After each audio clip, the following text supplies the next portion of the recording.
Civil aviation কর্তৃপক্ষ civil aviation বাড়িওয়ালা বিমান বাড়িওয়ালা চেষ্টা করলে পারতো এটা সামলাইতে, কিন্তু আর কি গাফিলতির কারণে ওরা সামলাইতে পারে না, একমাত্র আল্লাহ ছাড়া কেউ করতে পারবো না। আছে 3000 বা 300 গাড়ি, প্রতিদিন 300 গাড়িতে 3 জন করে থাকলে কত? এই লোক সিএনডেফের লোক বা কাস্টম সরকার বলতে সিএনডেফ এরা এখন কি করবে? প্রতিটা লোকের মাল তো যা গেছেই, এটা তো আর ফিরা সম্ভব নয়, কিন্তু কর্মসংস্থানটা বন্ধ। 2 মাস লাগে বা 15 দিন লাগে না 1 মাস লাগে, এটা কিন্তু কেউ বলতে পারবো না। কেউ নিয়ে কারো বাইক খাবার দিত না, এমনও লোক আছে এনে প্রতিদিন 500 টাকা কামাই নিয়ে তার সংসারটা পালে। এই যে শেষ, এখন সেই লোকটা কি করবে? এটা কে? কোন সরকার দিবে বা সিভিল এভিয়েশন দিব বা বিমান কর্তৃপক্ষ দিব? কেউ দিবে না। কিন্তু যদি চেষ্টা করতো বিমান কর্তৃপক্ষ বা সিভিল এভিয়েশন কর্তৃপক্ষ, সিভিল এভিয়েশন বাড়িওয়ালা বিমান বাড়িওয়ালা চেষ্টা করলে পারতো এটা সামলাইতে, কিন্তু আর কি গাফিলতির কারণে ওরা সামলাইতে পারে না, একমাত্র আল্লাহ ছাড়া কেউ করতে পারবো না। ভাইয়া গাফিলতিটা কেমন ছিল?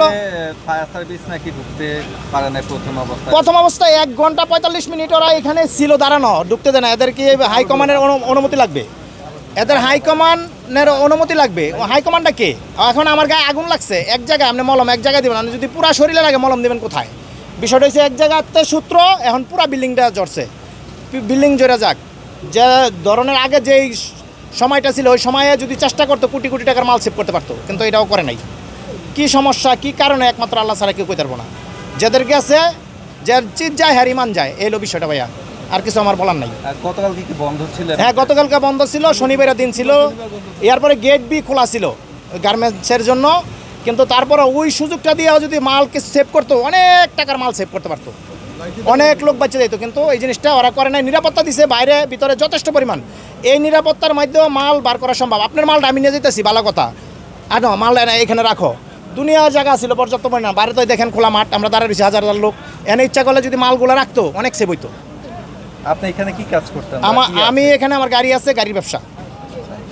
এখন কি অবস্থা? এখন অবস্থা কি, যে গাড়ি ঘুরে হাত পা ঘুরতে অনেক বাইক বই থাকতে হবে, এছাড়া তো আর কোনো গতি নেই। গাড়ি তো আর বাইরে নিয়ে কোনো করে যাবে না। আমার বলতে শোনেন, খালি আমার বলতে আমি বললে তো হবে না। আমরা এটার সাথে যারা 4-5 হাজার লোক যুক্ত, প্রতিটা লোকেরই ক্ষতি।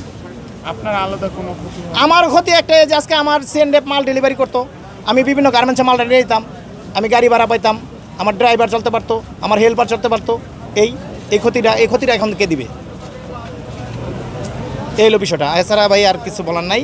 এখন আপনারা সচেতন মানুষ, জ্ঞান বুদ্ধি সবারই আছে, ওই বিবেচনা করে আপনারা প্রচার করেন। এখানে কত বছর ধরে? আমি এখানে 88 থেকে এখানে 5 টাকা হাজিরা কামে ঢুকছি। এখনও এই যে ড্রাইভার হয়েছি, মালিক হয়েছি, নেতা হয়েছি এখান থেকেই। মানে এনে একটা কষ্ট মানে আমার কষ্ট, হাজার হাজার লোকের কষ্ট মানে আমার কষ্ট, কারণ সবাই এটার সাথে যুক্ত।